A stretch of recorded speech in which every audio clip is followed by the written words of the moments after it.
Unspoiled Network podcast. This is Spoil Me, covering Red Rising, Book 2, Golden Sun. Chapters 5, 6, 7, and 8. 5, 6, 7, 8.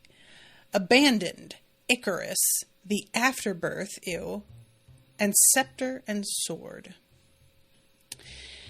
In these chapters, we get to see just how bad it is now that our guy has been abandoned by his protector. And it looks like he's going to have to team up with the Jackal. And he has the same reservations I do, and I can't decide whether or not the Jackal has managed to convince him, or if it's simply, I have no other option, so I have no choice but to trust him. Welcome to Spoil Me.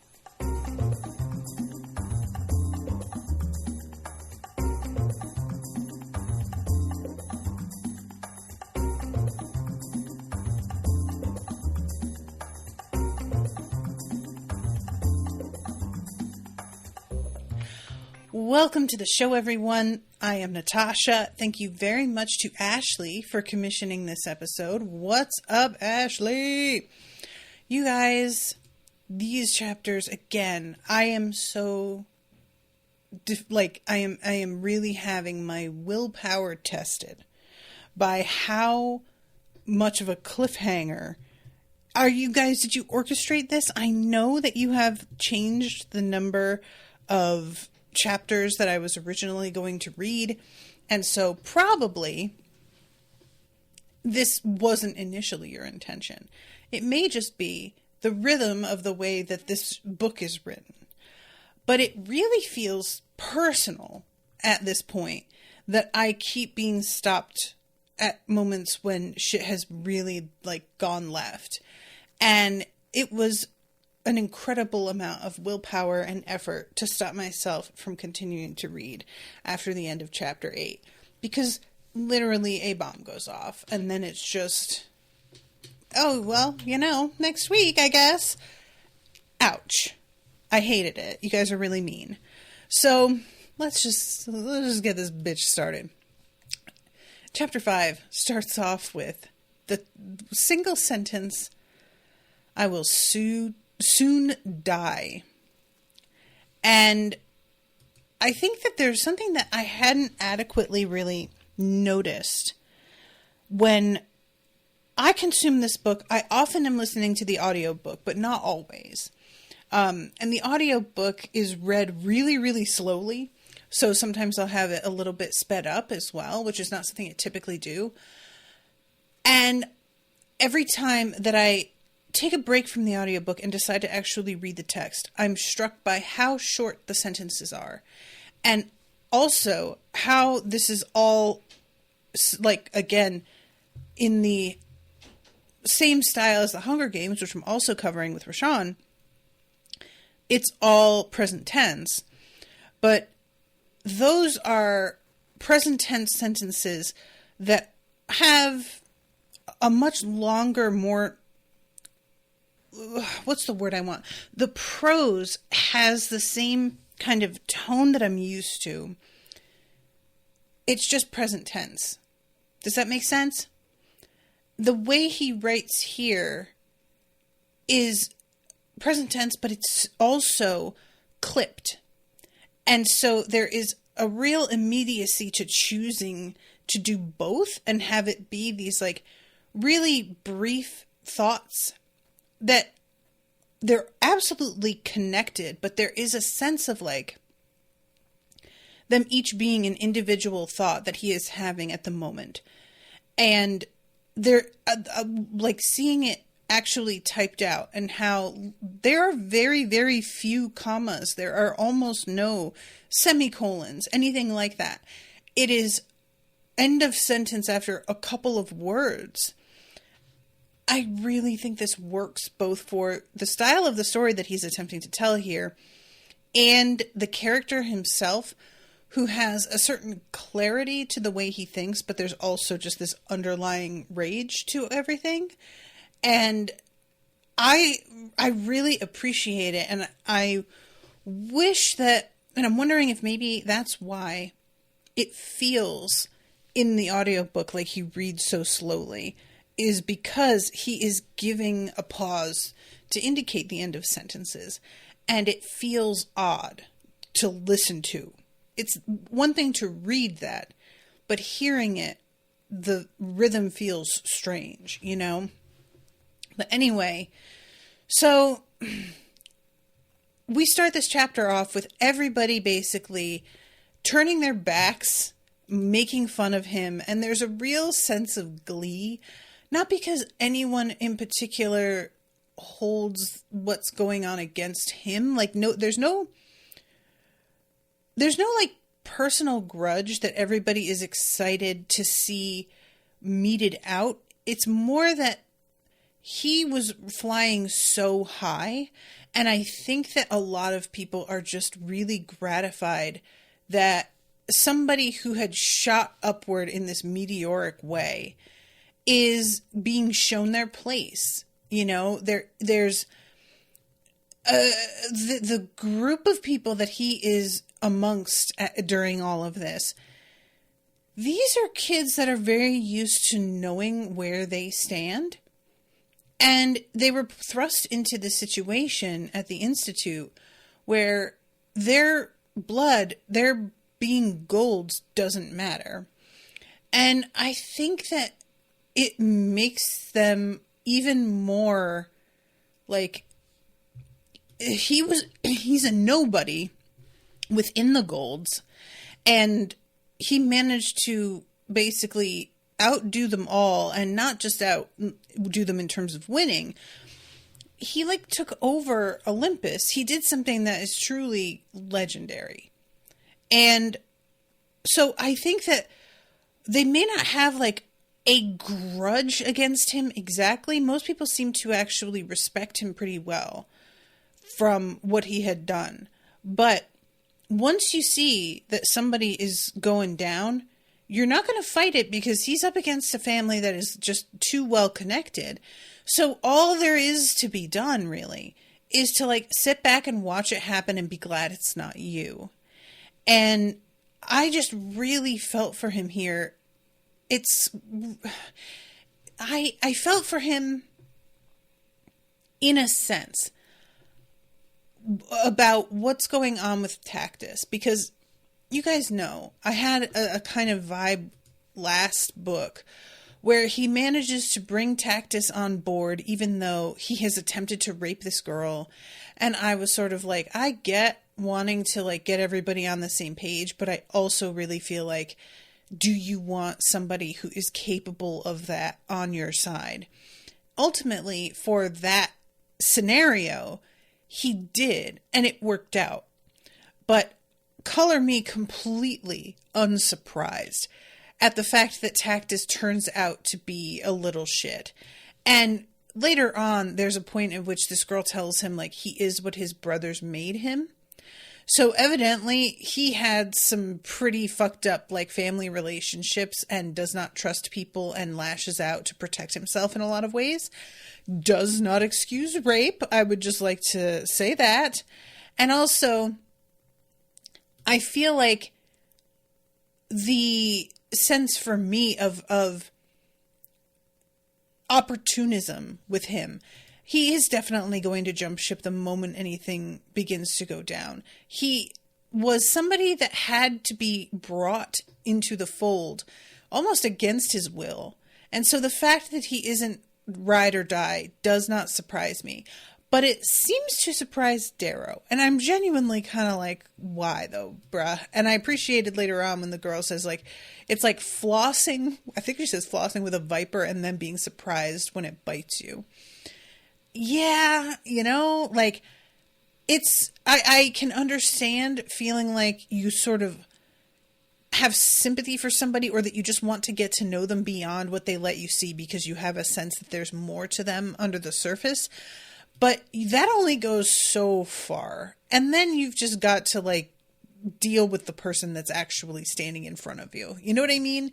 I feel like giving people the benefit of the doubt repeatedly is just you letting them get away with the same bullshit. And that's not helping them, and it's not helping you. It's just, I don't know. There was something about the fact that he's the one that, like, is immediately jumping in on, oh, he'll be dead within 10 days, that I was just kind of grossed out by.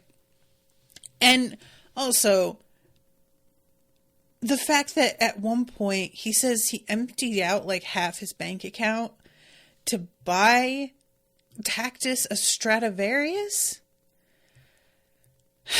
Like, really? Him? I think, like, I just kind of keep coming back to that energy of, like, you are giving this dude one opportunity after another. Do you feel like you see yourself in him in some way that I don't get? Because I'm not seeing that. The two of you being, like, both angry and intent on getting your own, that's not enough to, like, forge a relationship on. That's not enough to justify letting yourself be kind of, I don't know if I want to say fucked over, because that's not what exactly is happening. He's not betraying him in a way that's materially harmful exactly, because what Tactus does isn't actually harming him.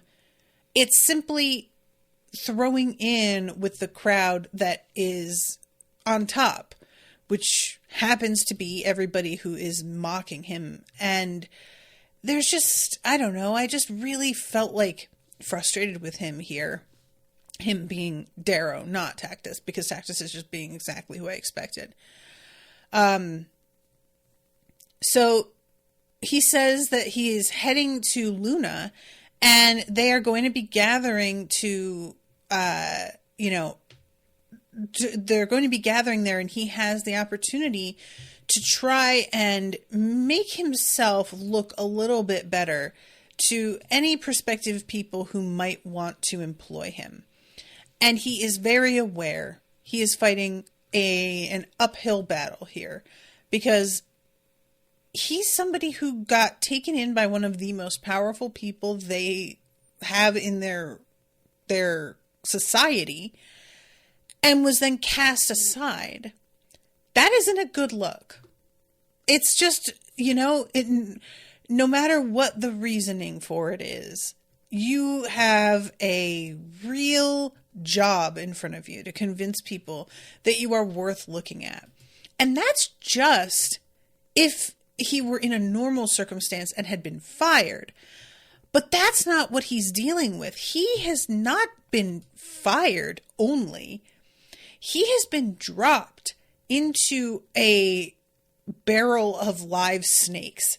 The Bolognas are out here waiting for their moment to strike, to take him down. Everybody knows it. And if anybody were to try to employ him, it's like you're going against the Bolognas, or you are preparing to hand him right over to the Bolognas, which would get you a lot of, like, cachet, probably in a different direction. So who knows what the people are planning who do offer him a job. Or you're going against Augustus because he fired him, and so you picking him up is sort of like giving him the finger a little bit, even though that doesn't really make a whole lot of sense, that you're just picking up something that somebody else didn't want, that it should bother them. But you know how that is. Like, it does kind of make its own weird sense in terms of, well, what are you planning? I dropped him so that he would have nobody, and now you're sort of stepping into the fray, and it feels like you're spitting in my face. And the way that things wind up shaking out later on with the Jackal, there was just, I started this episode going, well, does he really trust him, or is there just not another option? And I think it's the second one. What else was he going to do? How else was this ever going to go when he has no other potential, like, there's no other way to be certain of who it is he is throwing in with, essentially, because he can't trust that anybody who offers him anything isn't going to just immediately hand him over. And that's a pretty grim place to be, that like the Jackal is your best option after everything. Alex is in the chat. Hi, Alex. And Natasha to Tactus. Oh, you're that girl. I always knew you were. Like, yeah. Listen, when somebody is attempting to rape people, that's just pretty much who they are right there. Like, you don't really need to know anything more about a person than that, to me. And then we get this thing, and it's so Greek mythy. Every night since I stole Julian's life in the passage, his mother, Julia Abelona, has sat at the long table of her family's high hall upon the slopes of Olympus Mons and lifted the semicircular lid of the silver tray brought to her by the pink manservants. And she just every night lifts up this like cover, and the tray is empty, and she just does, I thought you loved me, but you can't possibly love me. If you loved me, you'd have killed him, and I have his heart. And she is on a hunger strike and is wasting away. The drama of it. I love this like guilt trip that she is putting them all on. What have I done to deserve such a hateful family? And I like low-key admire the shit out of this woman. What a commitment to the bit. Like, you can't tell me that her grief is just making it so that she doesn't want to eat at all, that she's never feeling hunger. This bitch is really fighting the urge to actually eat because she just wants to keep laying the guilt on that hard.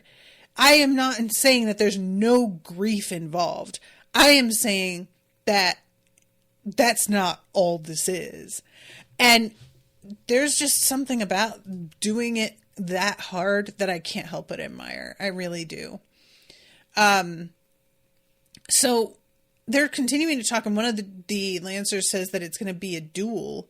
And Tactus is like, yeah, well, maybe it is, but, you know, he isn't somebody to take lightly. And kind of seems to, like, back him up a little bit. But they talk also about how he isn't good with a razor, and he hasn't been on the fencing grounds or had a tutor. And Tactus is like, well, that is expensive. And basically insinuating he's too broke, you know. And it says, is that how it is, Tactus? I ask. He makes a face. Oh, come now. Just having a go at you. So gory damn serious. You used to be more playful. Roke says something to make Tactus scowl and turn away, but I don't hear. I hope was he playful when he took a bunch of lashes on on his back because of what you did? Like, playful? Who? Darrow? Since when? I can't think of a single moment ever that I felt Darrow was playful. He has cracked a joke or two, but the jokes are always very grim. They're always like jokes with teeth. They're never playful. That is not the vibe at all. That's I mean, no. Anyway, so then we find out about what happened with Mustang. And you guys, I was not ready for this because there is a point where Roke had said something about how Darrow left Mustang behind. And I thought that this was more like, you know, you decided to go along with your career and it wasn't what she wanted, and so you guys have just gone in different directions when you had the opportunity for something with her that you weren't seeing through. In a really vague sort of like, if you had only let that blossom, that could have really been something. It turns out, though, that he says goodbye to her, and she is straight up asking him to stay, which is not what I was expecting at all. She, like, the point at which they split up and he goes into her father's service, this had happened like a couple of months, I think, after the moment that he's picked up by Augustus to, like, be his lancer. So she is already kind of doing the, you're more than this. There's a lot more to you than this. And you don't need to be his warlord. Stay for me for what might be. And she's putting herself out there. And she even starts to say the man that and stops herself because she had been about to say the man that I love, but he realizes that she understands. Maybe a part of her loves him, but she also recognizes that he has never fully let her in. So how can it possibly be like love when you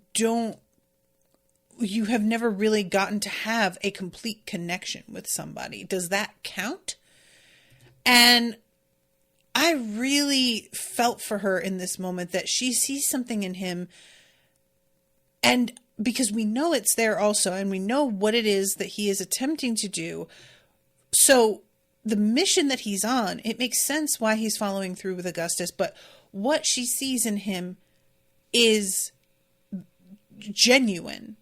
She's picking up on who he really is and seeing him.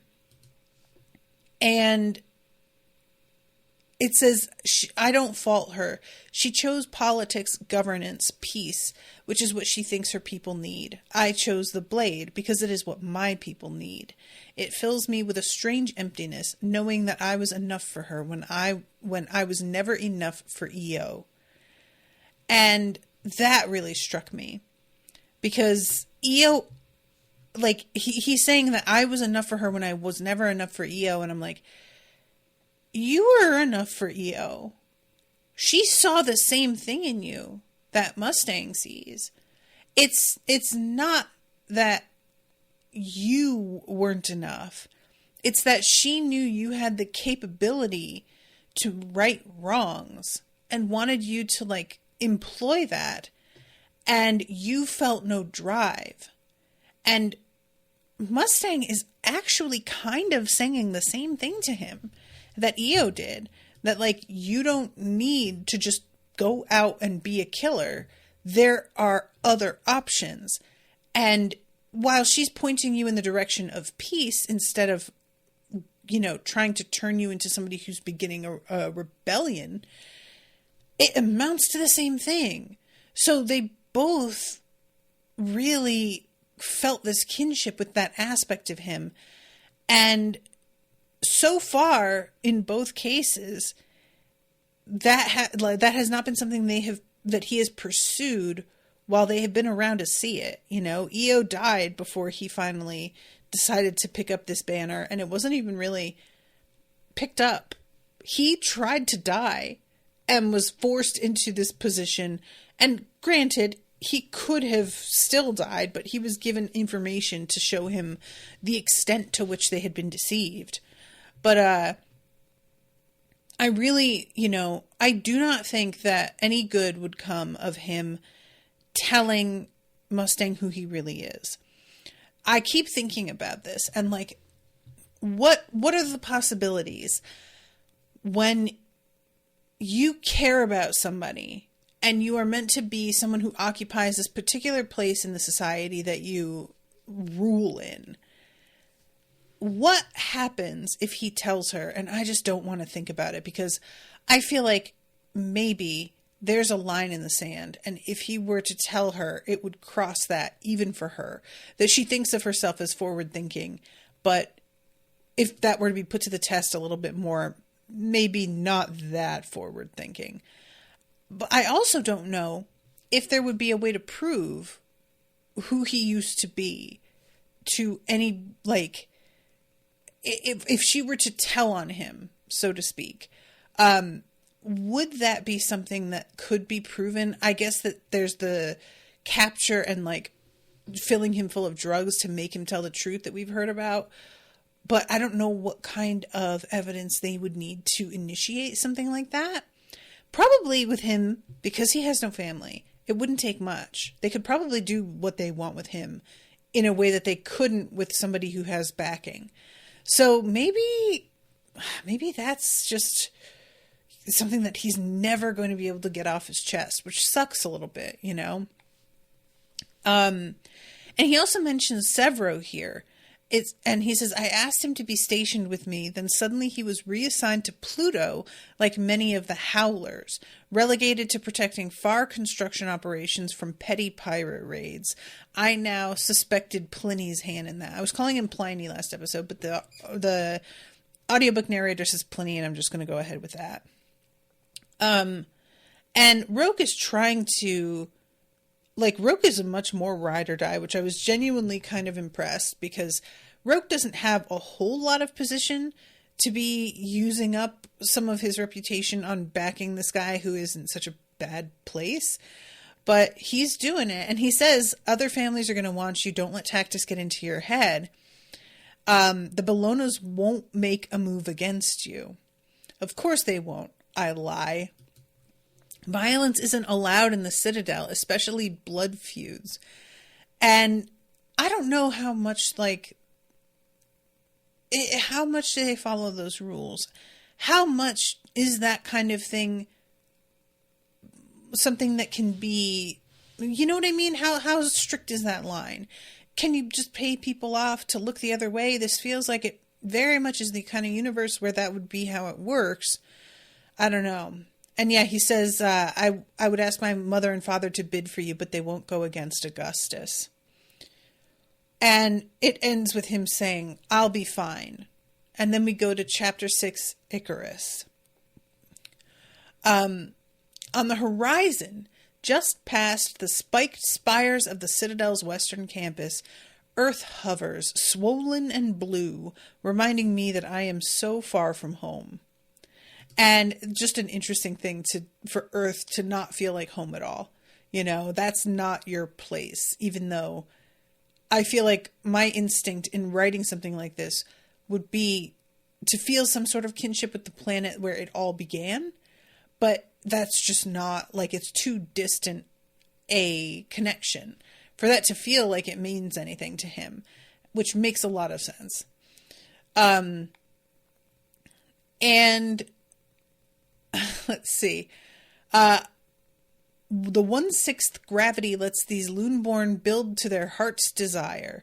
And build they do. Beyond the Citadel grounds, the horizon is fenced with towers and cityscapes. Rung paths wind everywhere so that citizens can pull themselves through the air with ease. The network of rungs stretch between high towers as would ivy, linking the heavens with the hells of the low districts.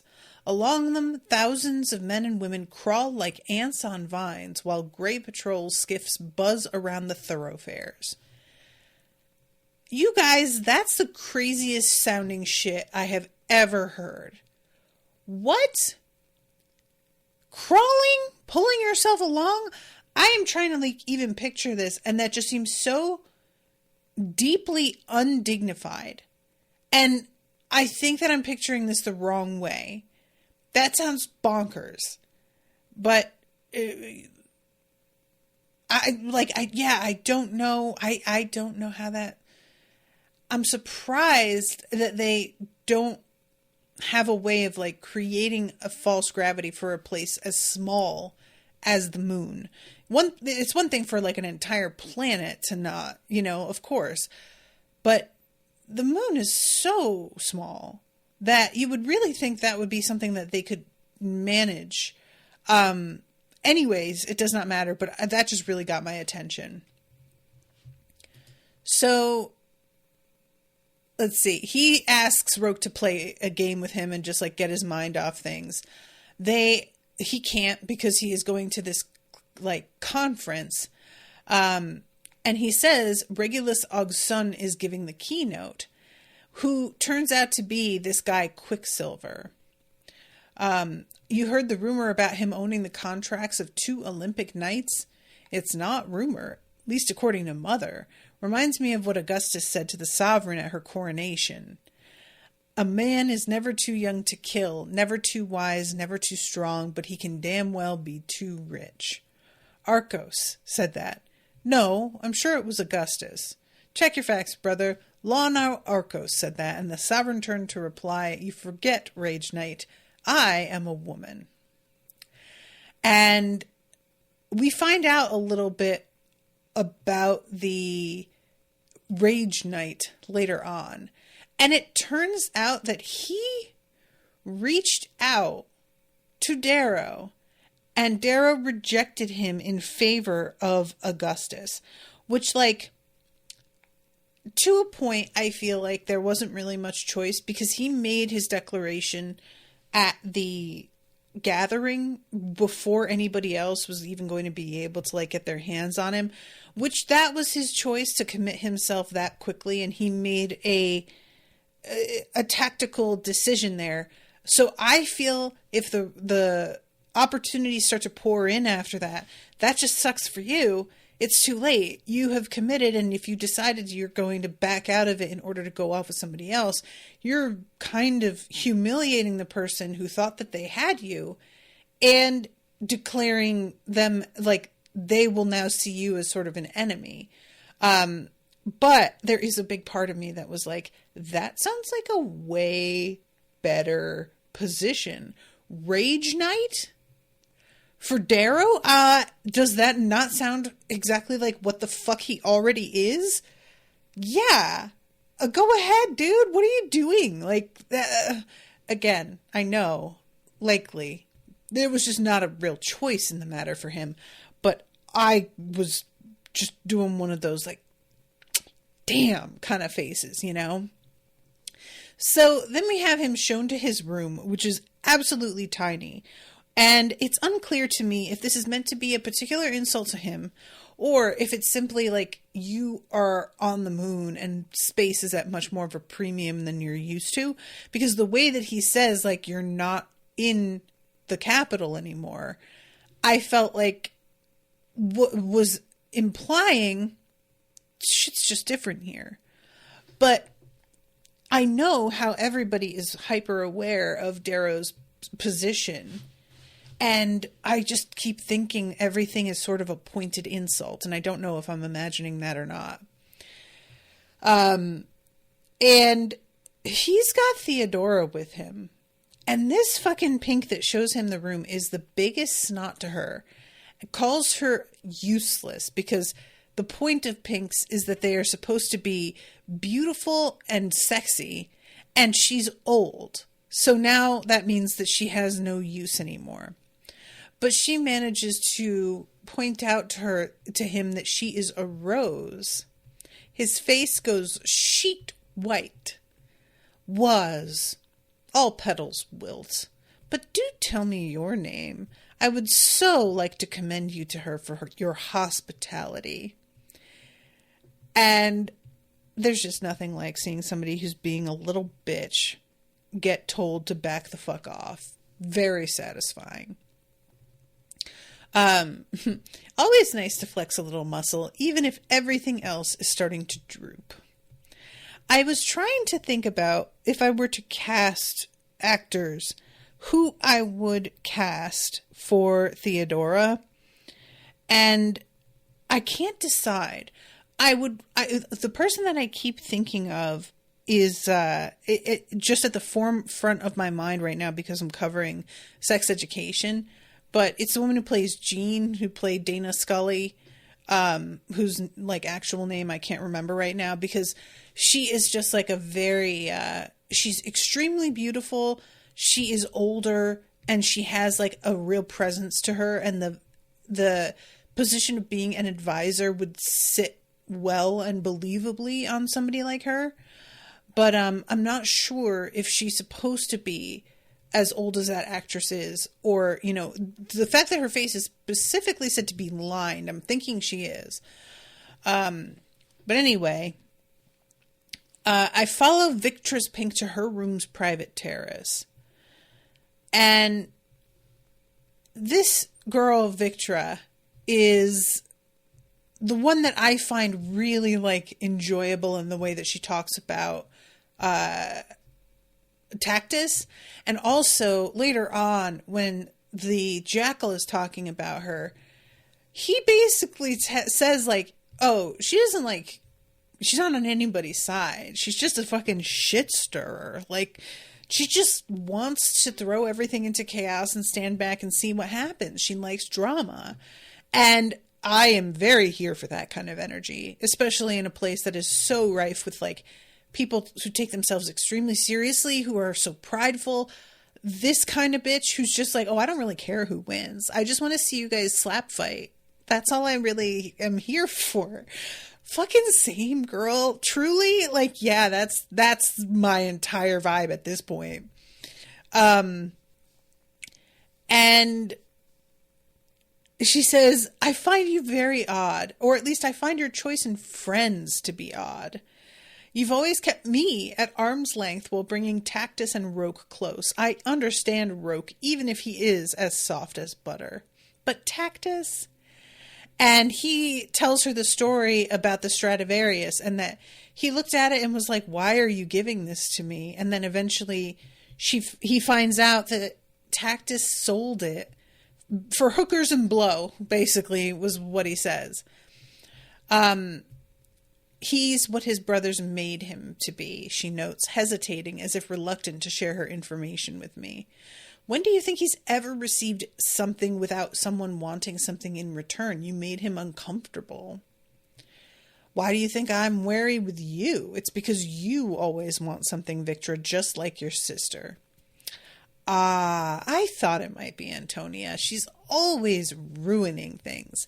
Ever since the she-wolf gnawed her way out of mother's womb and stole human clothes. Good that I was born first, else she might have strangled me in my crib. You know what?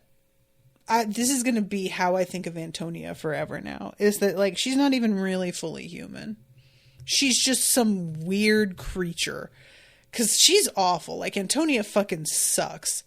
So I am completely willing to be on the side of Victra if she calls Antonia out like this. Maybe Victra isn't somebody that you should trust, but I feel like she's somebody that you can understand well enough to know when to believe her. That's not the same thing, but it's still measurable and to a degree predictable. So yeah, I love it. So he says, so why are you even talking to me? Like, there's nothing I can do for you with where I'm sitting right now. And she says, well, I do value other things and you have a reputation. Pliny's made sure of that. And this part was what made me really happy because, like, last episode I said, I feel like there's got to be some vested interest that we don't know about because Pliny really seems to have it out for Darrow in a particular way that is so pointed that I'm kind of surprised Augustus doesn't go, what's your deal anyway? You know, like, it seemed the sort of thing that Augustus would notice because he isn't a fool. But maybe he knows and doesn't care, or he values Pliny enough to let him play whatever games he wants, or maybe he's trying to, like, lure Pliny into doing something stupid. But regardless, this dude, it turns out, is trying to undermine Darrow, and he has been from the beginning, because he was trying to get right up as a sort of, not second in command to Augustus, but he was trying to put what's the name of the other guy that we liked during that scene? He was like, I am going to fashion this kid to be the next right hand to Augustus. And because he is somebody that I put in place, he will have this, like, obligation and loyalty to me. And thus I will have a kind of secondhand power. I said before that the vibe I got off him was very similar to Varus, and it's still true, but Varus, it's much more the good of the realm. I genuinely believe that. And this dude, it's much more like personal gain. At least that's what it seems like. But yeah, she says he counseled Augustus to kill you then and there, or at least to try you for the murder of Apollo. The fact that you're just now realizing this shows how ill-equipped you are to play his game, and because of that, you're going to be killed. That's why I'm speaking with you. I'd rather you found an alternative instead of sulking in your beastly quarters. Otherwise, Cassius Albellona is going to come and he's going to take a knife and dig right here and give his mother her first real meal in years. Stop being such a little bitch.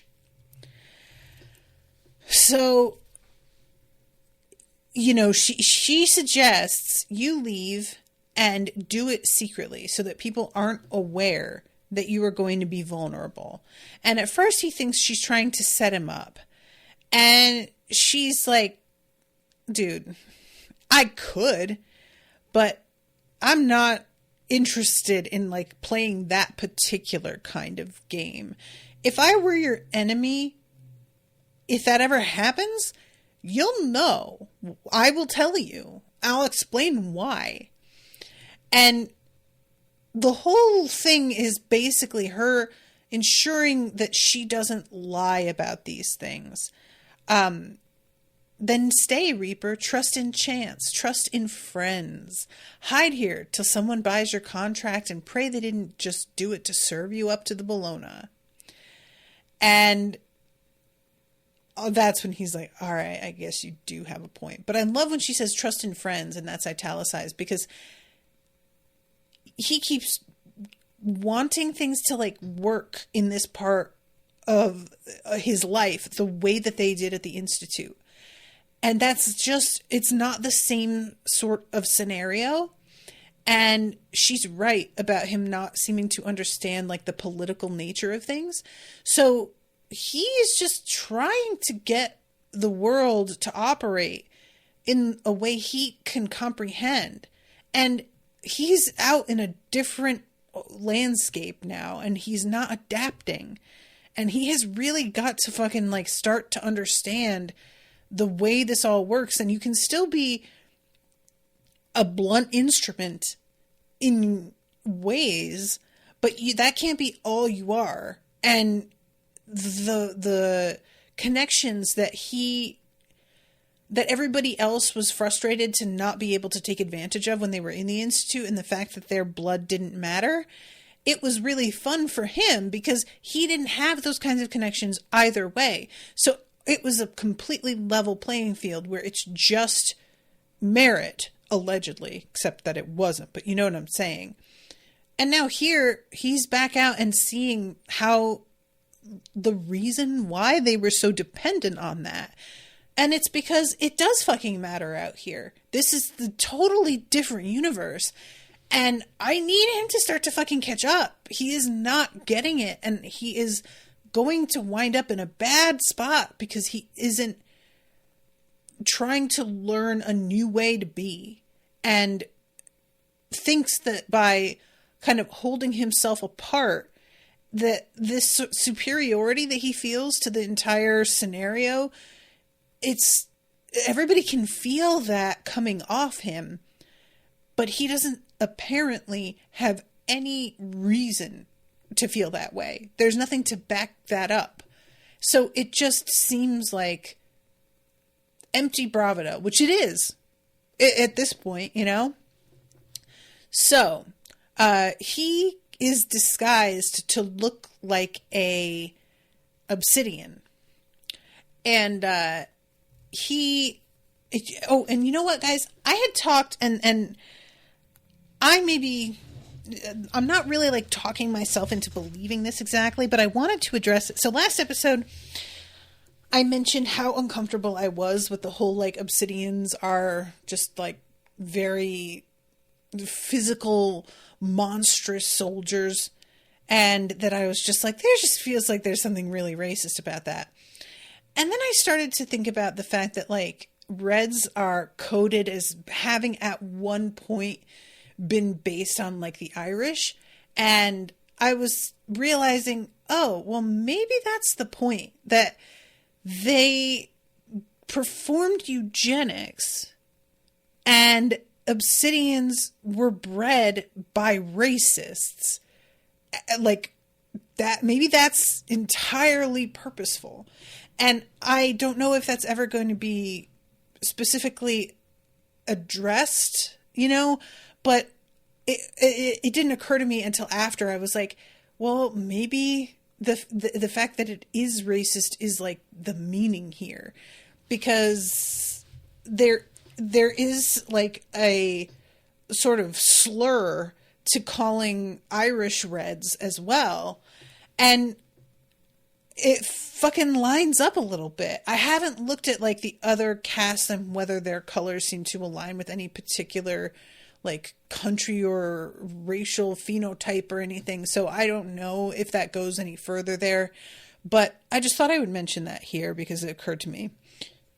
So anyway, and he also mentions in this part, though there are averages, colors are diverse in composition due to human genetics and the differing ecosystems throughout the society. The grays of Venus are often darker and more compact than those of Mars, but families move and mix and breed. Most grays aren't destined for anything more than patrolling shopping centers and city streets. And you guys, if I did not picture Paul Blart. But yeah, so he is going in and there's 12 grays and he can't help but like kind of pick at them and be like, is this going to be enough? And they say, we're tasked with your protection. We've prepared a secured route. And he says, well, if Pliny finds out where I'm going, the lurchers know the situation. I don't see a gold badge. Mercenaries? Means we're good enough to live this long, Dominus, Valentin says flatly. We've prepared for all eventualities. Contingency plans and support have been organized. How much support? Enough. We're just the transporters, Dominus. His mouth twitches into a smile, and I take his word for it. Bigger problem than the Bologna is third parties taking an opportunity just stumbled their way. When we're going where we're going, there'll be a hell of a lot of third parties. Shit complicates our ROI. And then he gives him the like dye job and I think they give him a digital mask. And later on, there's a mention of somebody else wearing one, and like it's almost impossible to tell that it's there. And I found that to be something that sounds crazy, but really, how close are we probably to that kind of like? You can have filters nowadays where you're live on video, and the filter just follows you, and it completely changes how you look. There was a woman who was pretending for like I don't know how long. That she was a early 20s, late teens, like kind of heartthrob type. I think she was Korean, and she was doing these lives and making like thousands and thousands of dollars.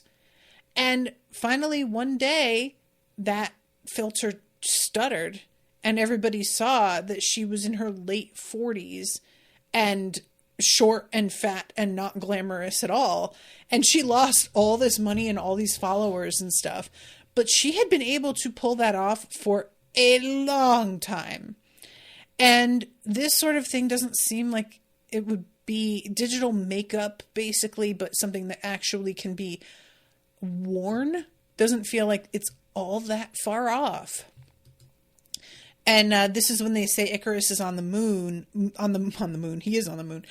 Icarus is on the move. And the fact that they call him Icarus, of course, he flew too high. Like, it's so perfect.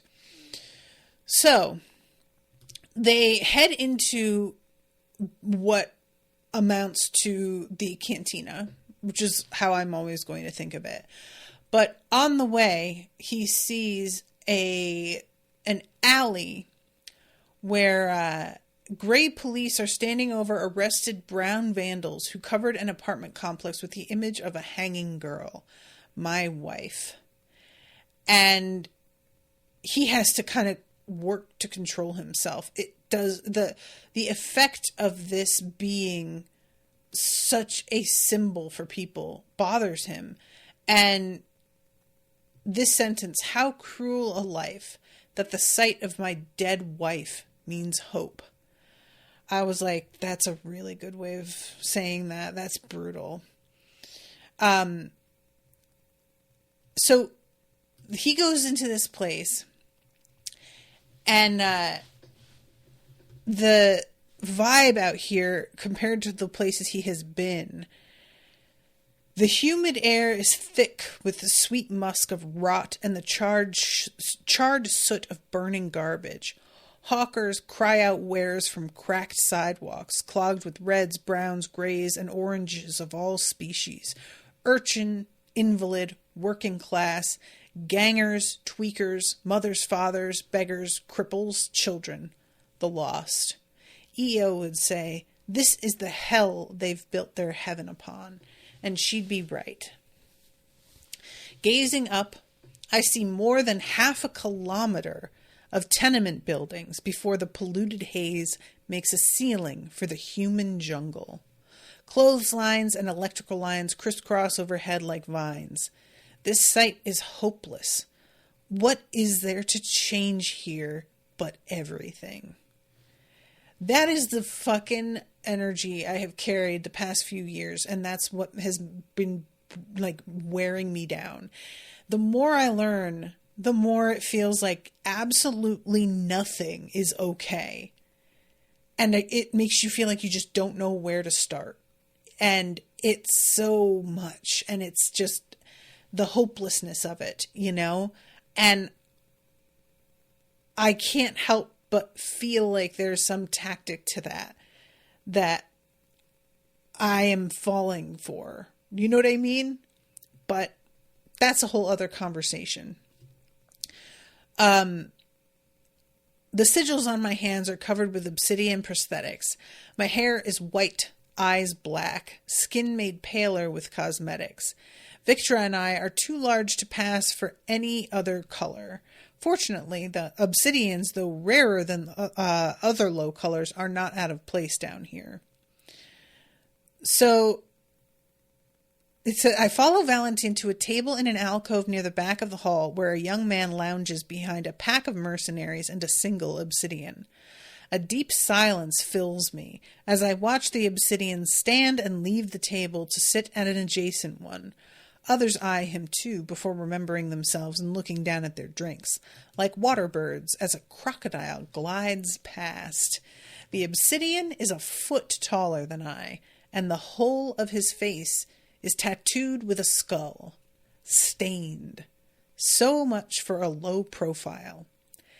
And stained is in italics, and this is mentioned later as well, and I don't know what to make of that. Like, tattooed with a skull, does that mean that you were... Because I'm thinking, of course, that this is just an aesthetic choice, that they chose a tattoo that was badass and intimidating, but stained makes it sound like they were dishonorably discharged somehow, you know, and I don't know if that's anything, but it's mentioned later, and when I get to it, I'll just bring it up, but yeah, so this is, like I said, the Jackal. And Victra, I love her. She gives his butt a squeeze before she leaves. The Jackal watches her leave, leaning slightly to get a better view. Didn't think you cared about women. I could be dead and I'd still appreciate her. But I don't have to tell you that. Alone in space for months on end, ship all to yourself, whatever was there to do. And I do not think that was at all what was going on. And I can't tell how much the Jackal believes what he's saying here, because I feel like Darrow does not come across as the guy who fucks around. Like, he just doesn't, you know? Again, not playful. But he thinks that Darrow is going off with this Pink a little bit later. So he must just not quite have a handle on who Darrow is. So this conversation between the two of them is really, really fun. It turns out that he sort of owns this place. And he says, like, after a fashion, which I'm not totally sure what that means. But he says, the Jackal, my defeat at your hands set me back. I'm not afraid to say it. You hurt me in my plans. My sister also wounded me, gagging me, binding me naked, and throwing me at your feet. That stung, especially when all the grand lords and ladies of our fine peerless caste got a chuckle at my expense. And he says, I've been offered a great number of apprenticeships, but his like whole complaint here is they're not offering it because they think I would be good at the job and they want me at my talents. They're offering it because of who my father is, and everybody basically like spits when they hear my name because they know I ate students. And look, I get it. That's a fucked up thing to do. But they fucking told me, do whatever it takes to win. I did. So you don't get to tell me do whatever and then turn your back in disgust because I took it too far when you very clearly made it seem like there was no line I couldn't cross. Whose fault is that? And y'all are throwing us in there to kill each other, having us go through the passage to kill each other, and then just horrified that I ate. Like, shut the fuck up. Who are you? And you know what? He's got a point. He's got many points. I'll say that. So he says, I could have gone to study war at the academy. I could have studied politics. I might have been a decent justiciar. But I will rise without their hypocrisy in schools. I'm a businessman now. I buy things. I own things. I create. And what he has been buying up is, there's a variety of things. He mentions like food, but also the media. He says he owns over 20%, which is pretty fucking significant. With my silent partner, and I'm like, who is that?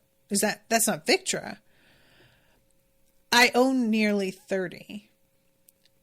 Certainly families like Victra's do not consider themselves dirtied by business. But media is different.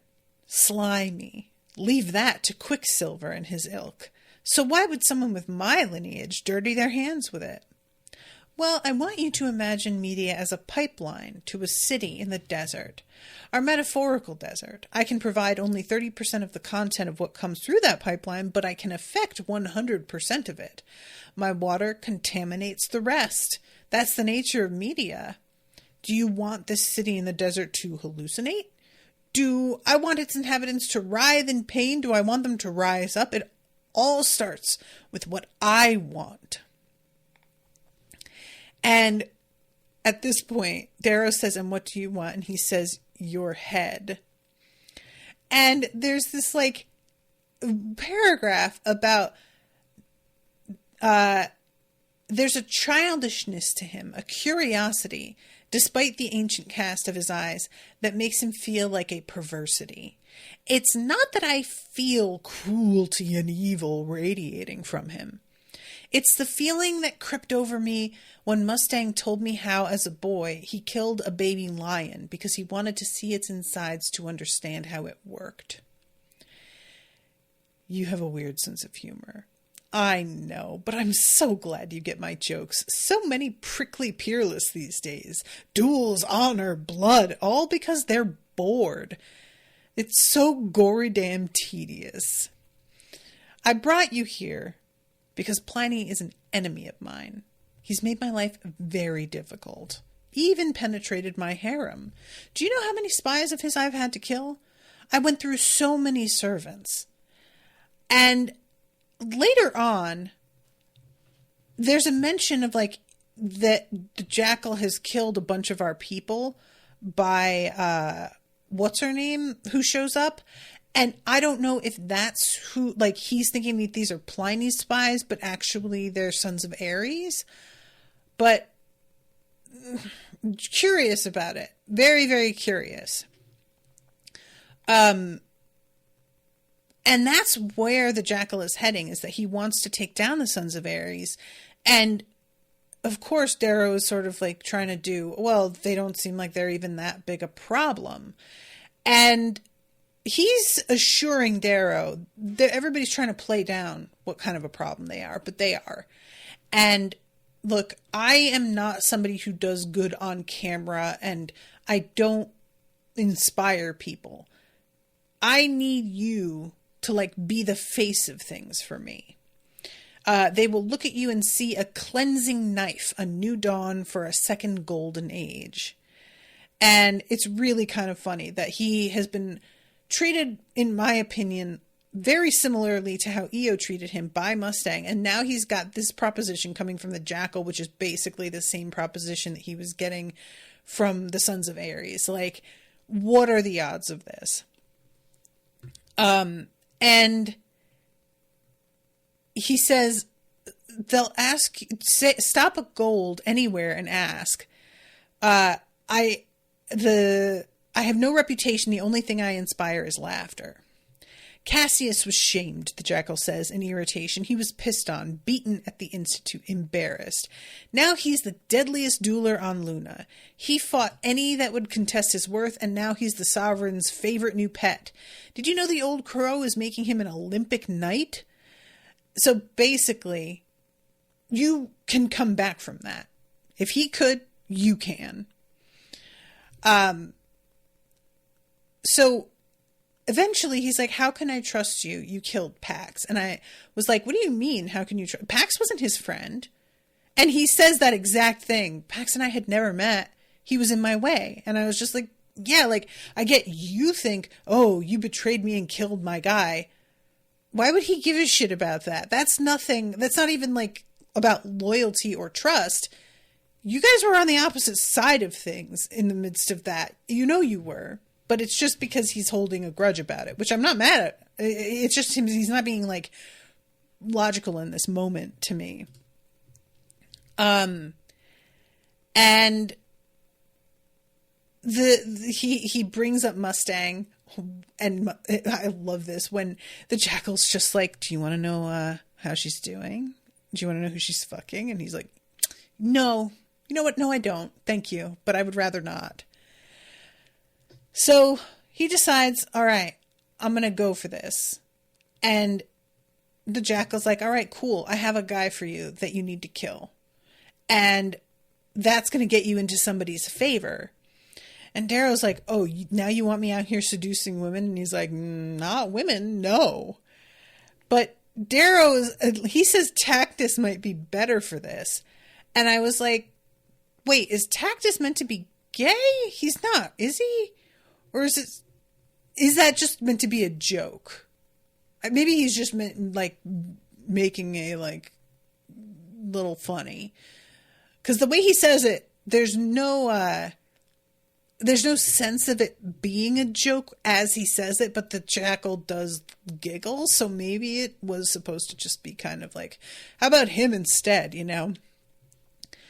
And he tells him also that, look, Darrow, I know that you don't have a real great reputation with a razor, and you're really going to need to learn to work on that because you've got to be somebody that people are more afraid of in that sense.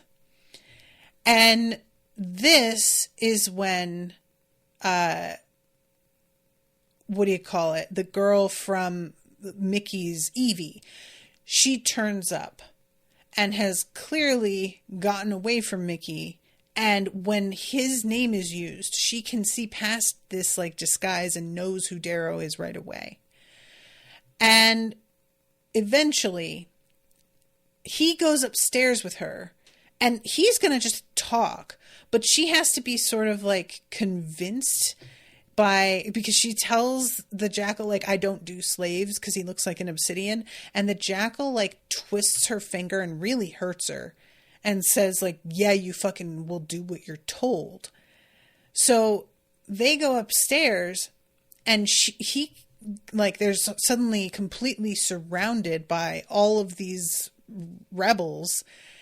And he's like, wait, you weren't here for me? Then what are you here for? And she says, Adrius Augustus has murdered 15 of our brothers and sisters. So that's what made me go, like, are those the spies that he thought were Pliny's spies and they're not actually? Or is Pliny one of the Ares? Like, he's not one of the sons of Ares. I don't believe it. I don't know. Maybe. No, I don't buy it. And then she says he's going to be dead in 20 seconds. And Darrow realizes that she planted a bomb. And as he had been heading up the stairs, he sees footage of all of these bombings that are happening. So they're apparently being synchronized. And over the speakers comes Ares' voice saying, "Reap what you sow." The table melts under the Jackal's hand, consumed by the bomb Evie planted. The Stained throws the Jackal away from the table like a doll and curls his titanic body around the mushrooming energy. His mouth moves in a death whisper, Skinir al-Falngir. You guys, desperate to know what this means. Genuinely, no idea if that's supposed to be reap what you sow, or if it's like something that I'm not meant to know yet what it means. You know what? I'm just gonna type this in right now. Skinir al-Falngir. Nope, nothing came up. So that's not like anything that Google understands. Really, really curious. And the fact that he like manages to like wrap himself around the bomb, that is some real heroism. Holy shit. I mean, I could never. That's some Captain America type shit. I know that's like part of what they're bred for is that instinct, right? But still, Jesus. So I'm over time. I really have to wrap, but can't wait to read more. And thank you guys again for hanging out with me and listening. Hope you're enjoying the coverage. Until next time, toodaloo, motherfuckers.